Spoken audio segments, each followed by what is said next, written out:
Morning everyone. आज का topic है growth concerns on economic forecasts amid Omicron surge. इस टॉपिक में ये बताया गया है कि जो इकोनॉमी का जो ग्रोथ है ना, वो कहीं ना कहीं थोड़ा चिंता करने वाली बात है। किस चीज़ से लेकर रिलेटेड है? ये ओमाइक्रॉन वायरस से रिलेटेड है। तो आइए देखते हैं क्या है। The National Statistic Office first advance estimated for economic output in the current financial year is an optimistic forecast that flags some positive trend as well as area of concern that have the potential to derail the growth momentum. अभी जो NSO के द्वारा जो forecast किया गया है, estimate किया गया इकोनॉमिक आउटपुट इस फाइनेंशियल ईयर के लिए, ये बताया जा रहा है कि ये अच्छा ट्रेंड तो दिखा ही रहा है, साथ में कुछ पॉइंट्स भी बता रहे हैं जो कंसर्न करने वाली बात है। जैसे कि जो ग्रोथ मोमेंटम हमारा चल रहा था जिस स्पीड से, वो नीचे उतर सकता है, मतलब स्लो हो सकता है। किसके कारण? ओमाइक्रॉन के कारण। The NSO has projected real GDP for the 12 months ending March 2022 at 147.54 lakh crore, a 9.2% expansion from the provisional estimated of 130.13 lakh crore for the last fiscal year. NSO के द्वारा जो प्रोजेक्ट किया गया है real GDP 12 months का, जो कि मार्च 2022 तक है, वो दिखा रहा है कि 147.5 लाख करोड़ है और इसमें 9.2% एक्सपेंशन हुआ है। अगर हम पिछले साल से कंपेयर करें तो पिछले साल कितना था?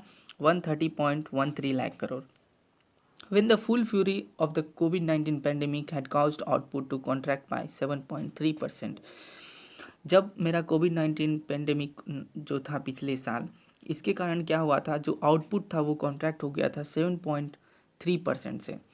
At that pace, India's economy would regain its preeminence as the world fastest growing major economy.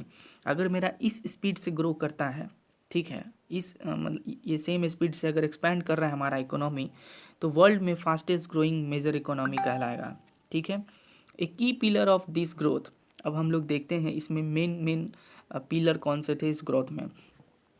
A key pillar of this growth assumption is the upbeat outlook for the net tax recipient on products.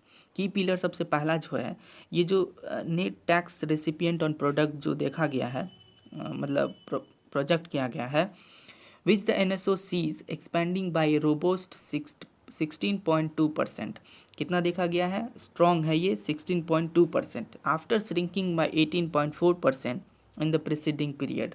अगर हम पिछले साल से compare करें तो 18.4% से ये घटा था, लेकिन इस बार जो है 16.2% से बढ़ा, एक्सपैंड किया है।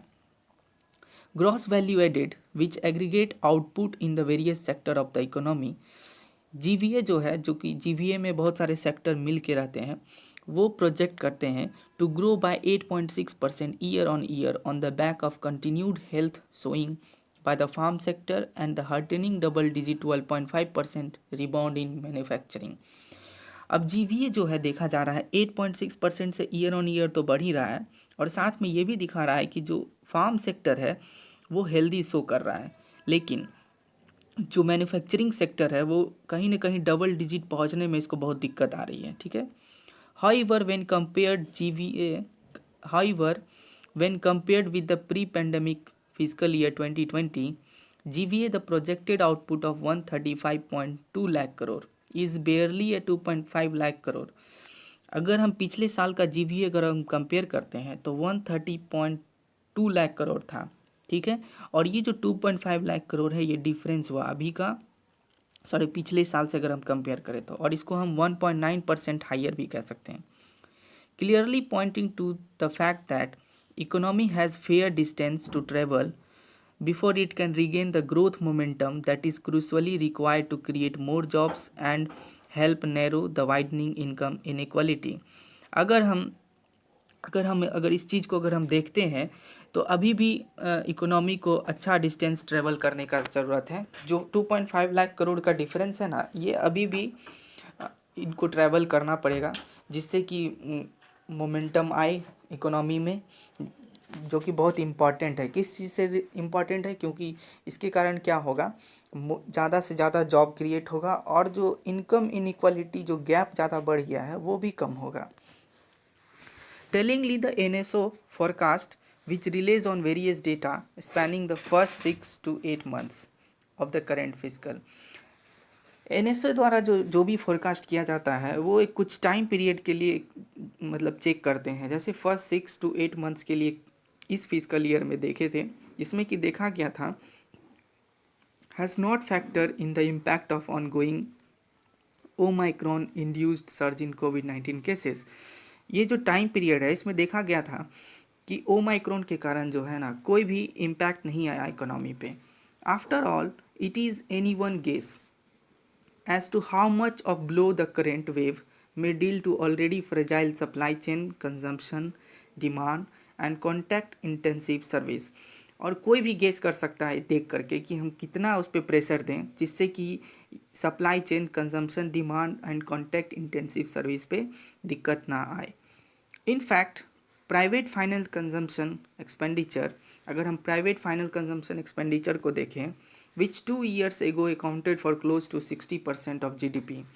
और ये कितना अकाउंट करता था? ये 60% ऑफ द GDP कंट्रीब्यूट करता था। कौन? फाइनल कंजम्पशन एक्सपेंडिचर, ठीक है। Is struggling to recover from the crushing compression it suffer in the first full year of pandemic when it's rank 9.1%।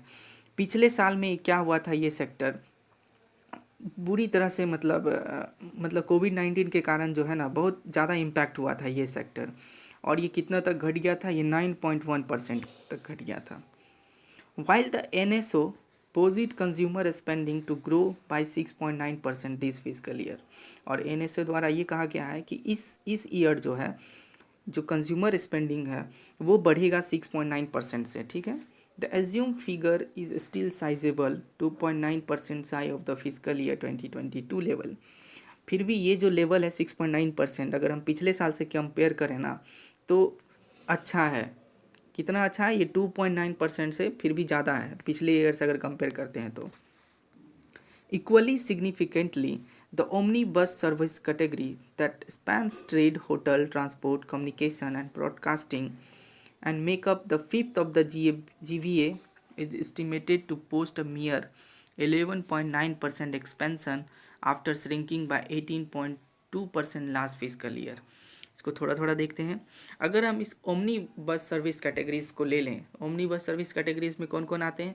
Hotel, transport, communication, broadcasting, ये सब जो है ना जीवीए का मतलब जो फिफ्थ जीबीए है एस्टिमेट करता है 11.9% एक्सपेंशन, मतलब 11.9% इसमें बढ़ा है। और पिछले ईयर कितना घट गया था? 18.2% से पिछले साल घट गया था।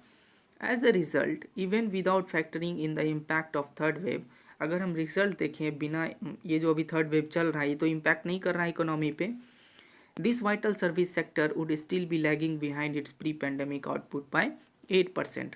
अभी फ़िलहाल तो ये सेक्टर में इफ़ेक्ट नहीं हो रहा है ओमाइक्रॉन के कारण, लेकिन कहीं ना कहीं अभी भी ये पीछे है। कितना पीछे है? 8.5% से पीछे है। With the union budget barely a few weeks away, अभी यूनियन बजट भी आने वाला है, policy makers have a clear choice to make.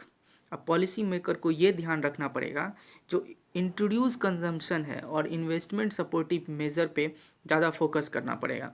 Even it is means loosening the physical pursue string. अगर ये कहीं ना कहीं पीछे भी है तो फिर भी हम लोग को जो पॉलिसी मेकर हैं सपोर्टिव मेजर और कंजम्पशन इन्वेस्टमेंट पे ज़्यादा ध्यान देना पड़ेगा पॉलिसी में।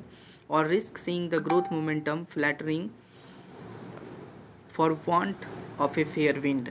और पॉलिसी मेकर को ये भी देखना पड़ेगा इकोनॉमी को अगर ग्रो करना है ना तो अपने तरीके से अपने डायरेक्शन में चलाएं जिससे कि इकोनॉमी अच्छा रहे।